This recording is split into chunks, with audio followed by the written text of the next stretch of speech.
Hola, ¿cómo estás? Espero que te encuentres muy bien. Hoy vamos a recordar algunas características de la célula y de los seres vivos, obviamente relacionados a las funciones que cumple la célula. Si quieres revisar una parte teórica, puedes acercarte a la página 12 y 13 de tu libro de Ciencias Naturales. Comencemos. La célula es considerada como la unidad básica de vida, es decir, es la estructura más pequeña que aún conserva características del individuo a quien pertenece. No puede ser apreciada a simple vista. Para poder observar una célula, sus componentes y características, necesitamos por lo general un microscopio. Sin embargo, sí existe un caso excepcional de una célula que podemos ver a simple vista, como lo es el huevo de una gallina. Sí, aunque no lo creas, el huevo de una gallina es una célula con todos sus componentes, que posteriormente evoluciona y se convierte en el pollito que sale de él. La célula tiene tres funciones primordiales: nutrición, relación y reproducción, que son elementos importantes para preservar la vida como la conocemos. Analicemos las partes principales de la célula. A pesar de que tienen varios elementos, como se puede observar aquí en el gráfico, las células tienen tres elementos en común, es decir, una célula animal, una célula vegetal o la célula de una persona tendrán exactamente los mismos elementos. Cambiará sus funciones y sus estructuras de forma específica, pero a manera general mantienen estos tres elementos. Primero, la membrana celular. La membrana celular es esto que cubre a la célula, por así decirlo, toda la parte exterior que la protege. El citoplasma es lo que está ya dentro de la célula y, como podemos observar, pues son todas, es el lugar donde están todos los demás elementos de la célula. A ver, imagina un globo lleno de agua. El globo en sí, la parte que compone el globo, correspondería a la membrana celular, mientras que el agua que está dentro vendría a ser el citoplasma de la célula. Pero de forma adicional, la célula tiene algo que se conoce como núcleo. Es un elemento que está en la parte del medio y que cumple funciones específicas en el momento de multiplicarse como tal. Dentro de la célula existe algo que se conoce como ADN. De pronto esta imagen que aparece aquí se te hace familiar porque puede ser que la hayas visto en alguna película, en la televisión o en algún libro. ¿Qué es el ADN? El ADN contiene todo el material genético del ser humano, es decir, comprende todas las características que te identifican como individuo y que te hacen diferente. Sí, por lo general tiendes a parecerte a alguien. Puede ser que te parezcas más a tu papá, puede ser que te parezcas más a tu mamá, o en algún momento quizás te pareces a ambos.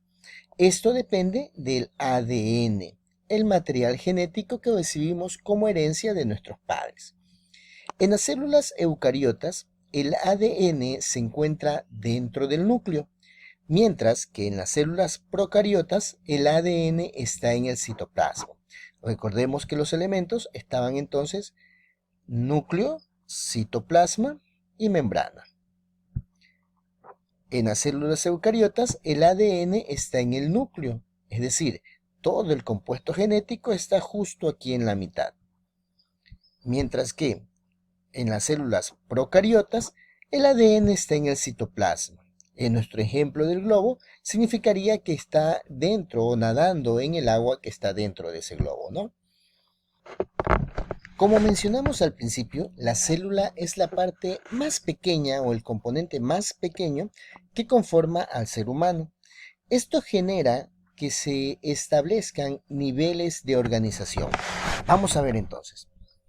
La célula es la unidad básica del ser humano, la unidad más chiquita, más pequeña. Al unir muchas células, unirse varias células que cumplan la misma función, se componen los tejidos. Los tejidos. Entonces, un tejido es la unión de muchas células. Sí, los tejidos ya pueden observarse. Mientras que las células solo las podríamos ver por medio del microscopio, un tejido ya es visible a simple vista. La unión de tejidos que vayan cumpliendo las mismas funciones conforman los órganos. Perfecto. Los órganos entonces están conformados por tejidos que se encargan de cumplir una misma función. Como observamos aquí en el gráfico, pues los órganos pulmones, estómago, riñones, corazón, cerebro,